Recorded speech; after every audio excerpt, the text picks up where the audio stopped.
Alex Puccio is the most accomplished American boulder with astonishing results in World Cups and outdoors. Consider that she sent 22 boulders graded 8B and 8B+.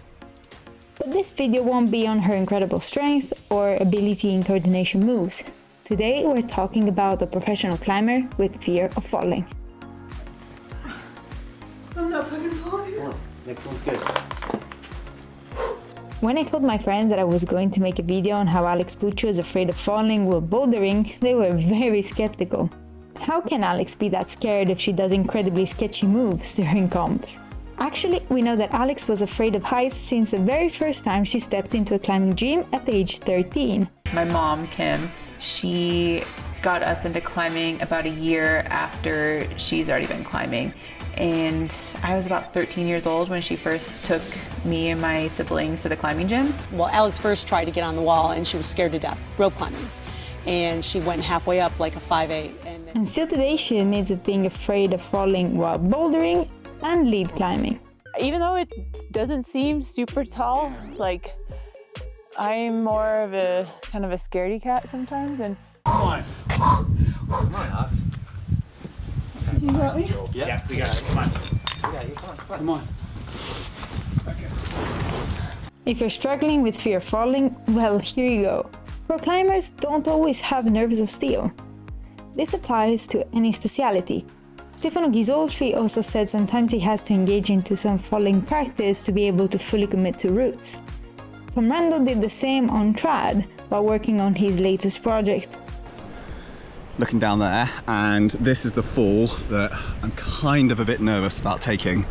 So I've GMOD up just above it, and I just need to kind of just get on with it and just, I don't know, see how it feels.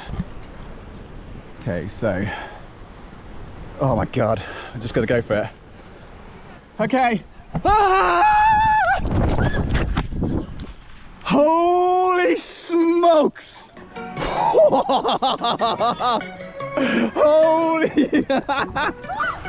Some people believe that professional climbers just don't have these fears, and that is understandable since we mostly see the outcome only.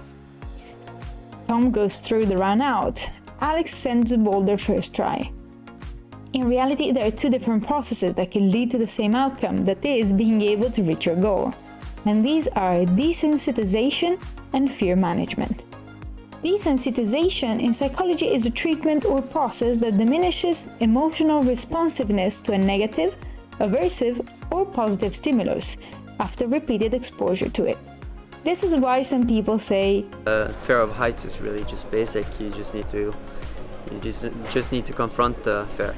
If that really was, then no one would be afraid of falling. Confronting your fears can be incredibly taxing for your stress system. You might be able to push it through and finish the session, but even if you had a good time, you might not want to ever do it again, simply because we can sustain that level of stress for a repeated number of times. I mean, this is a nice experience and everything, but I'm never doing this again.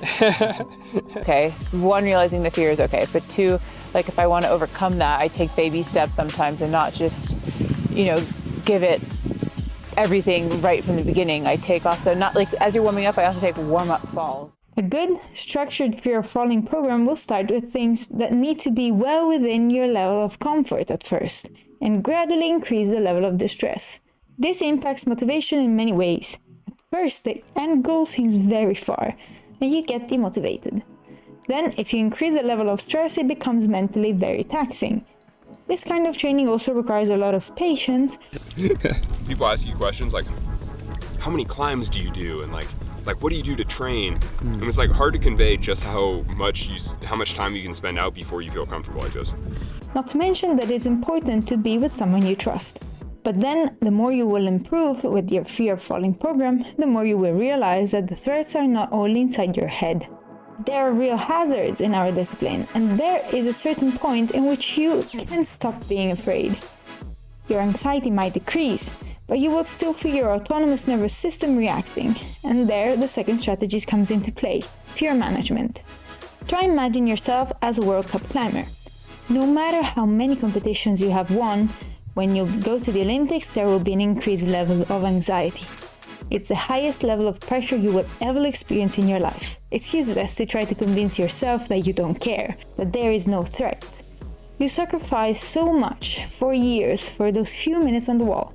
You will be afraid of having thrown away days of pain, sweat, harsh training, uneaten pizzas, missed dates, missed trips, and much more. You will care, and it's important that you do, to do your best. What you do instead is a training in which you show yourself that you're still able to perform despite the anxiety. Same goes for fear. Mantling exposes you to the risk of falling head first. A fall on leads too close to the ground can result in broken legs. A harsh catch, not to make you fall that far, can injure your wrists and ankles.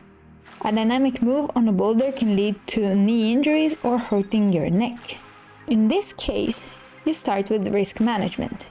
You learn systematic techniques to decrease the amount of risk that you are posing on yourself. For example, you learn proper rope management to avoid falling upside down at all costs. And then you need to learn where your limits are. You have to know that even if you have the foot entangled in a rope, you have the ability to keep on going and reach a safe position.